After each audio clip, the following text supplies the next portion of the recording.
नमस्कार। आप सभी का और एक बार हार्दिक स्वागत और अभिनंदन करता हूँ। अभी हम पढ़ेंगे कबीर जी के पद झीनी झीनी बेनी चदरिया। इसके अर्थ को आसान शब्दों में समझने का प्रयास करेंगे। इस पद में कबीर ने रूपक अलंकार का प्रयोग किया है, अर्थात चदरिया चादर अर्थात मनुष्य के शरीर के साथ चादर का तुलना किया गया है। परमात्मा ने हमें जो चादर रूपी शरीर प्रदान किया है उसका निर्माण कैसे किया गया है और हम मनुष्य उसका उपयोग कैसे कर रहे हैं। इस संसार के मोह में वासना में लिप्त होकर इस शरीर को हम गलत व्यवहार कर रहे हैं और हम इस चादर रूपी शरीर को मैले कर बैठे हैं। लेकिन परमात्मा रूपी प्रकाश में जब हम लीन हो जाएंगे तभी हमें मोक्ष की प्राप्ति होगी। कबीर ने बहुत ही सूक्ष्मता से बहुत ही बारीकी से जीवन के अनुभव को इस पद के माध्यम से समझाने का प्रयास किया है। आइए समझते हैं। झीनी झीनी बेनी चदरिया। झीनी झीनी अर्थात बहुत ही सूक्ष्मता से, बहुत ध्यान से, बहुत महानता के साथ ईश्वर ने इस चादर रूपी शरीर को बुना है। बेनी यानी बुनना, निर्माण करना। तो ईश्वर ने बहुत ही ध्यान से इस चादर रूपी शरीर का निर्माण किया है। इस शरीर को निर्माण करने में क्या क्या लगा है? काहे के ताना काहे के भरनी, कौन तार से बेनी चदरिया।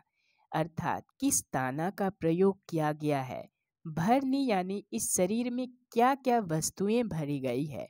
कौन तार से ये चादर, कौन तार से ये शरीर का निर्माण किया गया है। फिर आगे कवि कहते हैं इसका उत्तर देते हुए कि इंगला पिंगला ताना भरनी, सुषमना तार से बेनी चदरिया।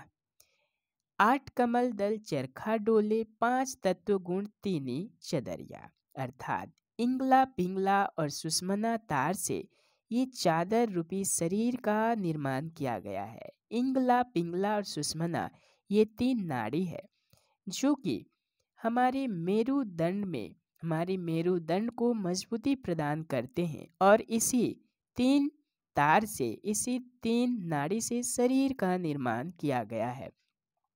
इंगला यानी चंद्र के प्रतीक है, पिंगला सूर्य का प्रतीक है, सुषमना नाड़ी जो कि शरीर के आरंभ से लेकर शरीर के सिर तक होते हैं और इसी पर हमारा मेरुदंड आधारित होता है। आठ कमल दल चरखा डोले, पांच तत्व गुण तीनी चदरिया।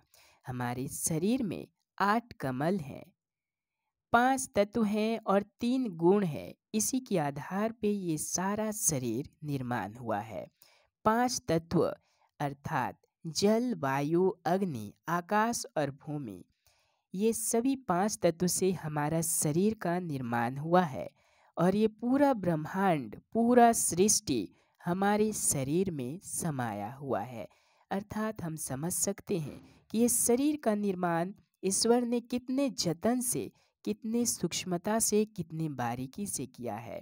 और इस शरीर में तीन गुण है, रज तम और सतगुण। ये तीन गुण से हमारा शरीर निर्माण हुआ है। ईश्वर ने हमें ये गुण भी प्रदान किए हैं। गुण अर्थात चरित्र का निर्माण भी हमारे शरीर में ईश्वर ने किया है। फिर आगे कवि कहते हैं कि साईं को बिनत मास 10 लागे, ठोक ठोक के बेनी चदरिया। ये शरीर को निर्माण करने में साईं को यानी ईश्वर को कितना दिन लगा? 10 मास लगा है। और इस शरीर को बिनने में ईश्वर ने कैसे निर्माण किया है? ठोक ठोक के, यानी जिस प्रकार एक कुम्हार ने घड़ा को निर्माण करने में, घड़ा को बनाने में ठोक ठोक के निर्माण करता है अंदर और बाहर से, ठीक उसी प्रकार हमारा शरीर भी ईश्वर ने निर्माण किया है। यानी 10 मास लगता है। 9 से 10 महीने जब हम माँ के गर्भ में होते हैं तो कितने जतन से माँ भी इस शरीर का निर्माण अपनी भावनाओं से, अपनी खून से सींच कर ये शरीर का निर्माण करते हैं। कितने दुख को, कितने संघर्ष को सहते हुए ये शरीर का निर्माण करते हैं। इसलिए हम समझ सकते हैं कि हमारा शरीर कितना मूल्यवान है।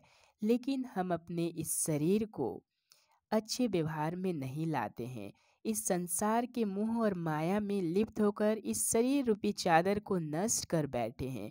इसके मूल्य को हम नहीं समझते। ये शरीर, ये चादर बहुत ही मूल्यवान वस्तु है जिसको ईश्वर ने ठोक ठोक के बिना है। सो चादर सूर नर मुनि ओढ़ी, ओढ़ी के मैली कीनी चदरिया। सो चादर, तो ये चादर, ये शरीर, सूर नर मूढ़ी ओढ़ी, मुनि ओढ़ी के मैली कीनी चदरिया। ये चादर सभी कोई ओढ़े हैं, ये शरीर सभी को प्राप्त हुआ है, लेकिन ये चादर ओढ़ के उसे मैले कर बैठे हैं। चाहे वो सुर हो यानी देवता, चाहे वो नर हो यानी मनुष्य, चाहे वो मुनि हो या ऋषि, सभी इस चादर रूपी शरीर को धारण किए और मैले कर बैठे हैं। लेकिन कबीरदास जी कहते हैं, दास कबीर यतन से ओढ़ी, ज्यों की त्यों धर देने चदरिया। कबीर कहते हैं कि मैं इस शरीर रूपी चादर को बहुत ध्यान से ओढ़ा और उसी तरह परमात्मा को लौटा दिया जैसे मुझे परमात्मा ने स्वच्छ और निर्मल रूप से प्रदान किया था, साफ सुथरा। उसी तरह मैं अपने शरीर को, इस चादर को यतन से ओढ़ा और परमात्मा को उसी रूप में लौटाया जैसे परमात्मा ने मुझे भेजा था, मुझे प्रदान किया था, स्वच्छ निर्मल रूप में ही। लेकिन हम मनुष्य इस शरीर रूपी चादर के मूल्य को नहीं समझते हैं। इस संसार के मोह और माया में लिप्त होकर हम नष्ट कर बैठते हैं। यह शरीर, यह चादर बहुत मूल्यवान है, जो कि पूरा ब्रह्मांड हमारे शरीर में समाया हुआ है। 8 कमल है, 3 गुण से निर्माण किया गया है।